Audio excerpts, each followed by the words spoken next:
Islamic revolutionary guard কোরের elite শাখা কুদস ফোর্সের প্রধান ইসমাইল কানি জীবিত আছেন।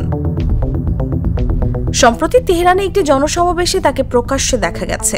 ওই সময়ের ছবি ও ভিডিও বিভিন্ন গণমাধ্যমের খবরে প্রচার করা হয়েছে। ইরানের বার্তা সংস্থা ফার্স্ট নিউজ এজেন্সির ধারণকৃত এবং আল জাজিরার শেয়ার করা একটি ভিডিও ক্লিপে দেখা গেছে যে ইরানের রাজধানীর কেন্দ্রস্থলে একটি সমাবেশের সময় বেশ কয়েকজনের সঙ্গে কথা বলছেন ইসমাইল কানি। ইরানের ইংরেজি ভাষায় রাষ্ট্রীয় প্রচার মাধ্যম প্রেস টিভিতে পোস্ট করা একই রকম একটি ভিডিওতেও কানিকে দেখানো হয়েছে। তিনি প্রয়াত কমান্ডার কাসেম সোলাইমানির উত্তরসূরি। কাসেম সোলাইমানি 2020 সালে ইরাকে মার্কিন হামলায় নিহত হন।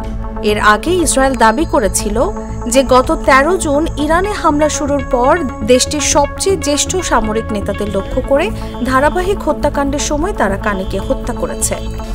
ইসরায়েলের এই দাবি নিশ্চিত বা প্রত্যাখ্যান করেনি ইরান।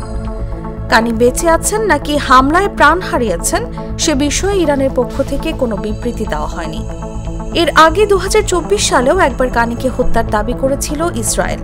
সে সময় বলা হয়েছিল যে লেবাননে ইসরায়েলি হামলার সময় হিজবুল্লাহ কর্মকর্তাদের সঙ্গে কানি নিহত হয়েছেন।